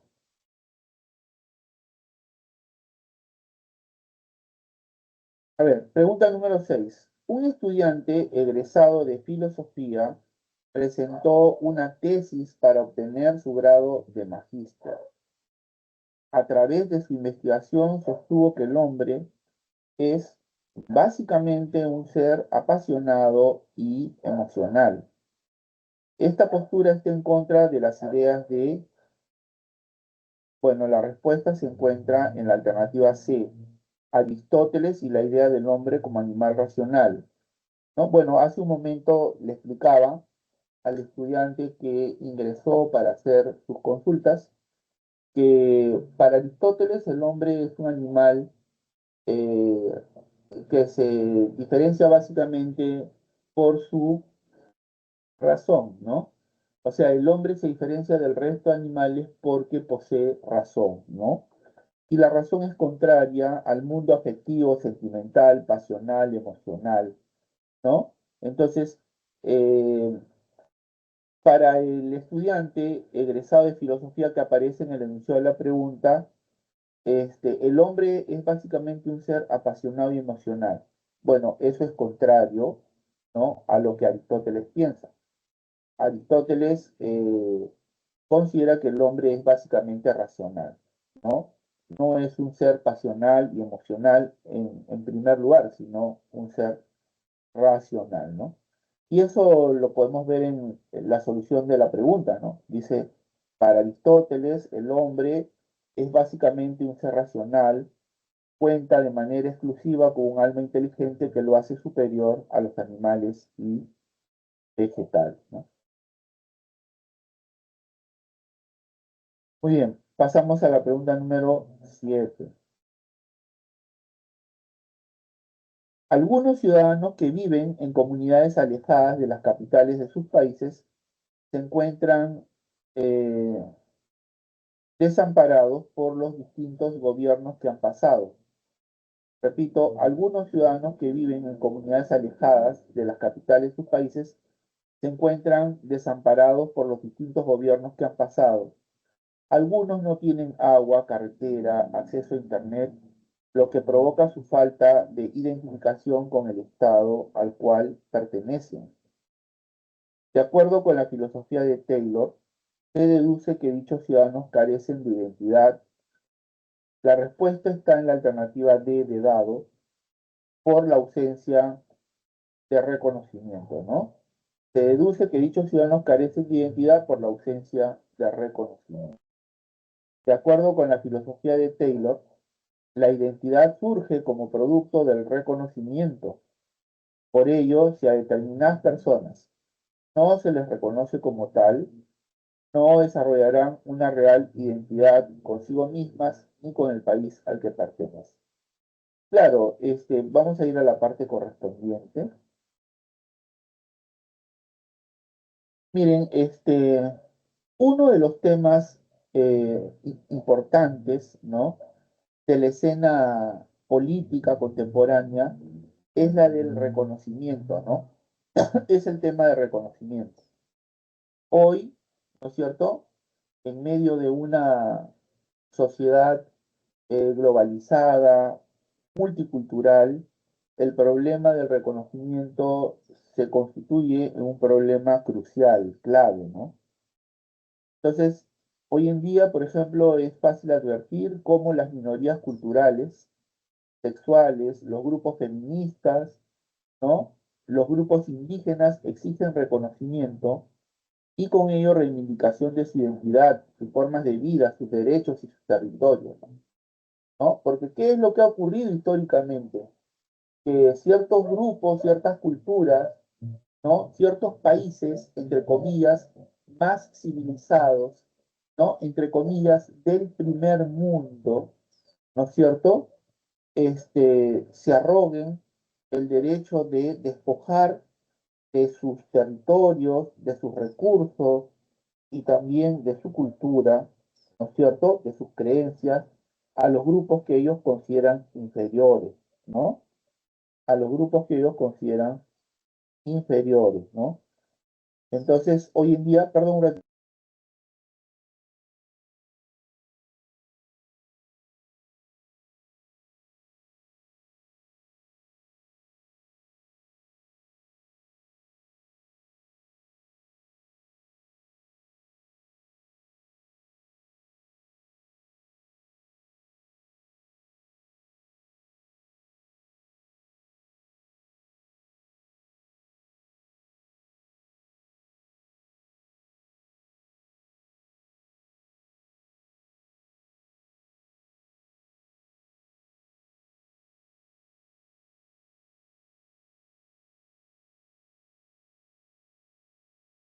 Bueno, perdonen la interrupción. Les decía que la filosofía de Taylor, ¿no?, reflexiona sobre un problema clave, ¿no?, en la escena política del mundo contemporáneo, ¿no? Es el problema de la identidad, ¿no? Eh, el multiculturalismo, que es, digamos, la situación que se vive en este escenario de hoy, ¿no? Países y regiones enteras compuestas por múltiples culturas, cada una con sus propias creencias, con sus propias tradiciones, ¿no? Con sus propios modos de pensar y de sentir, ¿no? Teoriza sobre cómo debe procederse en favor de las diversas minorías étnicas que conviven dentro de un Estado y pretenden conservar sus propios sistemas éticos y jurídicos en divergencia con la cultura mayoritaria. Claro, en ese escenario, ¿no es cierto?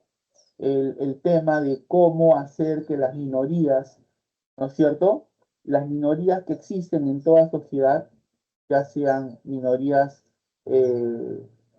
étnicas, ya sean minorías sexuales o de otra índole, eh, no se vean pisoteados, no se vean marginados, no se vean vulnerados en sus derechos, ¿no? Entonces, el multiculturalismo se basa en una noción amplia de tolerancia, ¿no? Así, para Taylor, la identidad siempre se define en diálogo con los otros, ¿no? Miren qué interesante, ¿no? Entonces, de acuerdo con la filosofía de Taylor, se deduce que dichos ciudadanos carecen de identidad por la ausencia de reconocimiento, ¿no? Claro, la filosofía de Taylor propone el reconocimiento para estos grupos, ¿no? Ser reconocidos como sujetos eh, que tienen el mismo valor, ¿no es cierto? Que tienen una identidad y que tienen el mismo valor que los demás, ¿no? Y que por ello no pueden o no deberían ser pisoteados, marginados, etcétera, ¿no? Muy bien, pasamos a la pregunta número 8, que es la última. El trabajo es fundamental en la formación del hombre.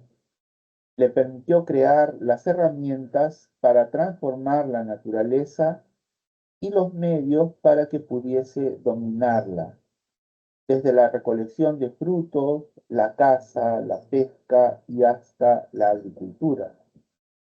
Este factor le permitió modificar la naturaleza y dominarla para satisfacer sus necesidades. Según lo expuesto, tales ideas se corresponden con la tesis de él. Repito, el trabajo es fundamental en la formación del hombre. Le permitió crear las herramientas para transformar la naturaleza y los medios para que pudiese dominarla, desde la recolección de frutos, la caza, la pesca y hasta la agricultura. Este factor le permitió modificar la naturaleza y dominarla para satisfacer sus necesidades.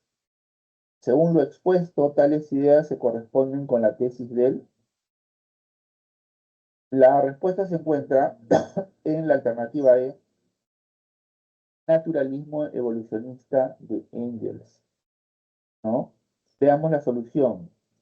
De acuerdo con Engels y su teoría del naturalismo evolucionista, el hombre es un ser que alcanzó la humanización gracias al trabajo. Claro, en el enunciado existen elementos de sobra para llegar a la respuesta, ¿no? Desde un inicio dice, ¿no?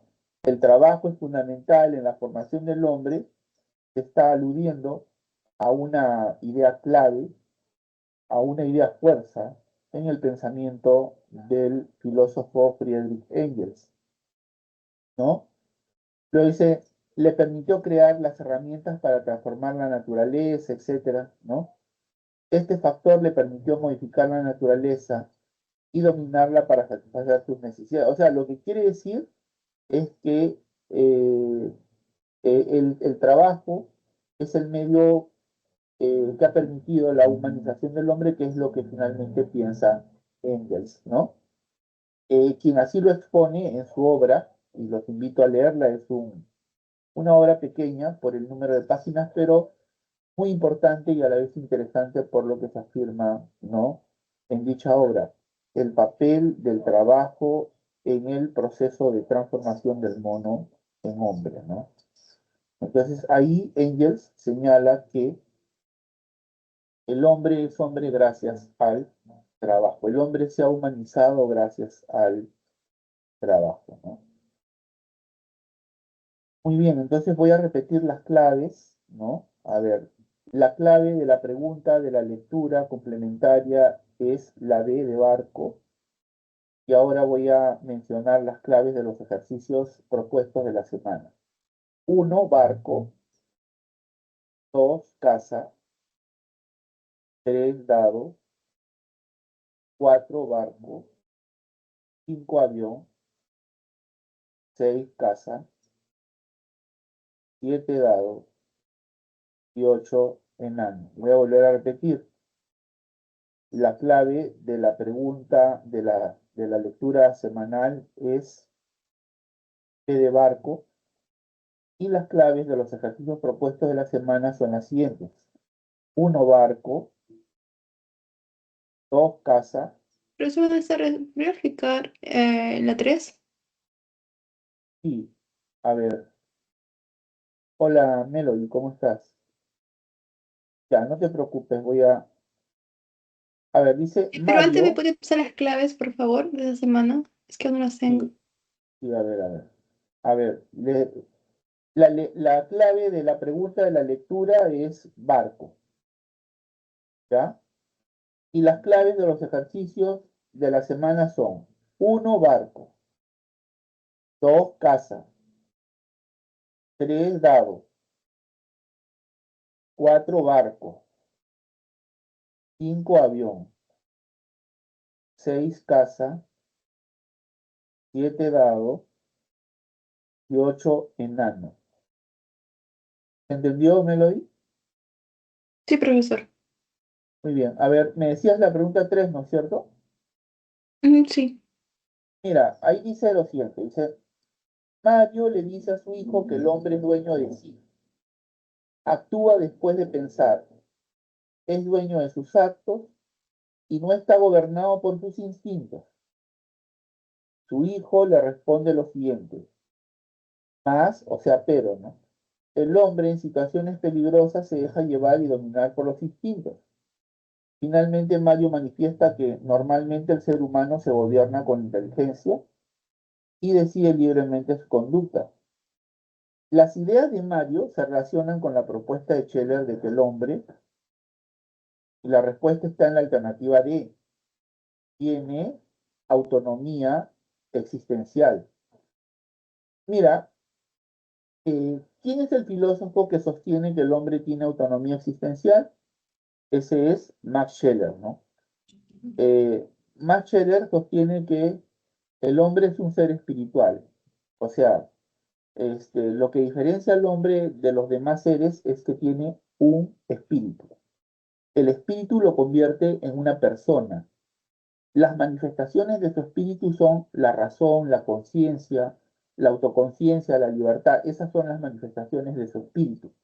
El espíritu que él posee se expresa de esa forma, mediante la razón, la conciencia, la autoconciencia, la libertad, etcétera, ¿no?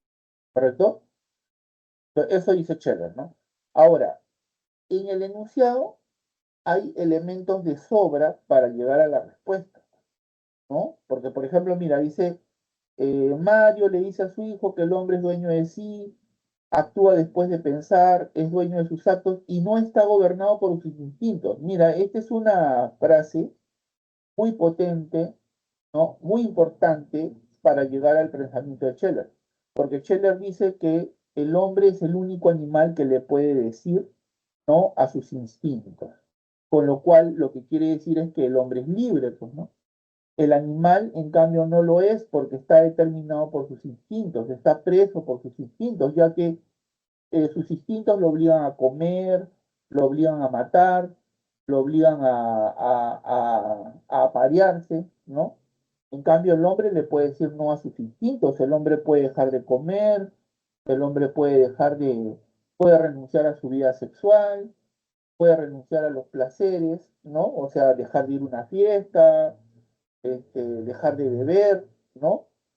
en pro de otra causa más importante, ¿no? ¿Me entiendes? Profe, yo se había identificado eso que es de Scheller, pero me confundí entre la C y la D, porque los dos tenían que ver con Scheller.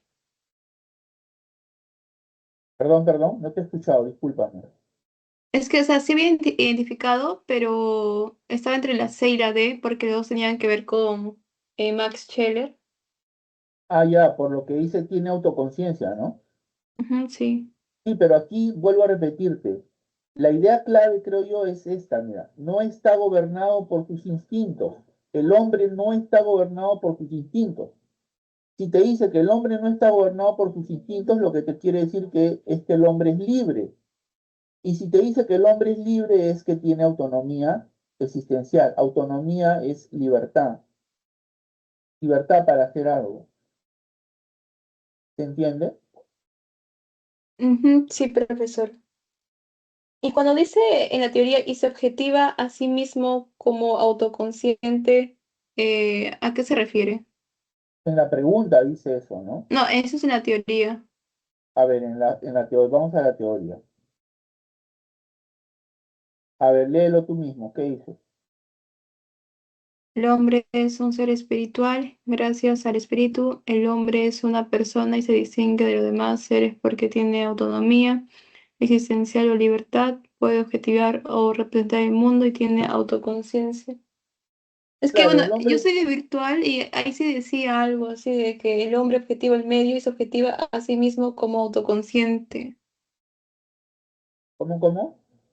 En mi teoría que me dieron en virtual, decía que el hombre se objetiva al medio y se objetiva a sí mismo como autoconsciente. No, pero, o sea, su objetiva quiere decir que, a ver, el hombre puede objetivar o representar el mundo, ¿no?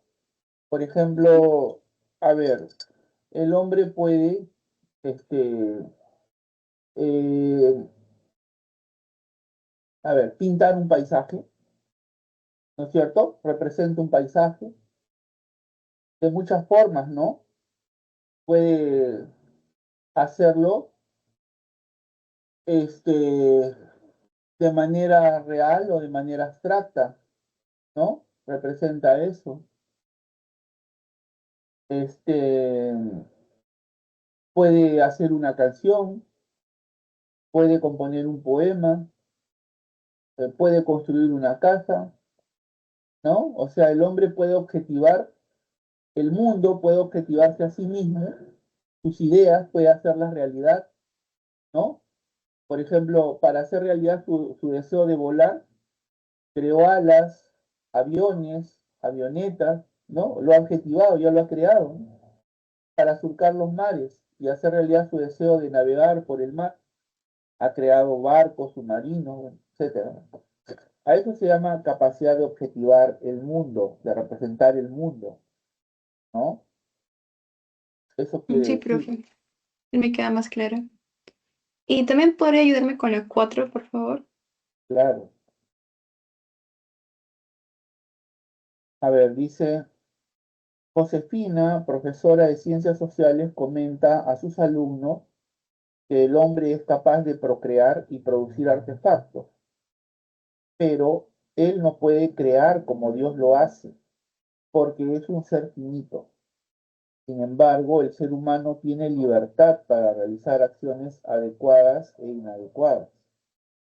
Lo dicho por la profesora guarda relación con la tesis sobre, y la respuesta está en la alternativa B, el origen del hombre sostenida por San Agustín, ¿no? El origen del hombre sostenida por San Agustín. Este, claro, o sea, para Josefina, el hombre es capaz de procrear, o sea, tener hijos, es capaz de producir artefactos, puede, por ejemplo, este, fabricar una mesa, una silla, una pizarra, pero el hombre, desde el punto de vista de esta docente, no puede crear como Dios lo hace, porque Dios crea de la nada, ¿no? ¿No es cierto? Dios crea con solo pensar, ¿no? Sin embargo, el ser humano tiene libertad. Aquí se está refiriendo a la idea de libre albedrío. Libre albedrío quiere decir libertad, presente en el pensamiento de San Agustín, ¿no? O sea, Dios puede crear todo, incluso al hombre. El hombre es un ser creado por Dios, pero Dios le dio al hombre libertad para que él decida cómo vivir. Por lo tanto, el mal no proviene de Dios, porque eso sería contradictorio, ¿no? Cómo el mal, que es algo imperfecto, puede provenir de algo como Dios, que es perfecto, ¿no? Sería contradictorio. Por eso San Agustín dice que el mal no proviene de Dios, sino proviene del hombre, de la libertad humana, porque Dios le dio al hombre libertad, o sea, libre albedrío, para que él decida cómo vivir. Por lo tanto, el mal proviene del hombre. ¿Ves? En el enunciado hay elementos de sobra para llegar a la respuesta, ¿no? Que Sí, es profe, el lo que pasa origen es del que ese hombre. tema de San Agustín creo que es semana 13 y no semana 11. ¿Seguro? A ver, Porque el libre albedrío sí me acuerdo que estaba en la semana 13 de San Agustín. pero ahí está, mira, ahí está. Ahí Sí, dice, yo lo tenía en semana 13, no sé por qué estaba aquí. mira, consideró que el hombre es un ser creado por Dios a su imagen y semejanza. Su concepción del hombre tiene una clara influencia platónica, pues defendió un dualismo antropológico al sostener que el hombre está compuesto de cuerpo y alma, ¿no? El alma es inmortal y posee tres facultades: memoria, inteligencia y voluntad. Según San Agustín, la voluntad humana busca la felicidad, supremo bien, pero es libre, ahí está el libre albedrío, pero es libre de elegir el bien o el pecado y alejarse con ello de Dios. Ahí está. Sí, profe, sí estaba ahí. Es que cuando iba a mi clase, creo que mañana me van a explicar eso ya. ¿Ya ves? Ahí está, mira. Eh, bueno, quedan 2 minutos, Melody. ¿En qué más te atiendo? Nada más, profesor, ya me quedó claro. Gracias. ¿A qué carrera postulas tú? ¿Me dijiste? Ajá, sí, a medicina. A medicina me dijiste, ¿no? Sí me dijiste. Bueno, es difícil, pero nada es imposible, ¿no es cierto? Y bueno, soy testigo de los esfuerzos que haces, así que estoy seguro que te va a ir muy bien.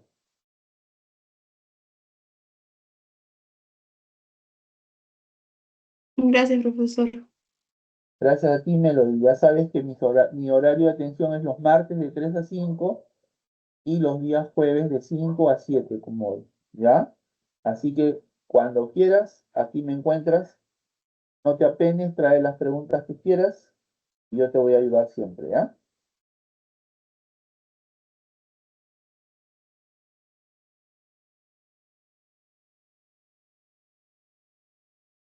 Listo.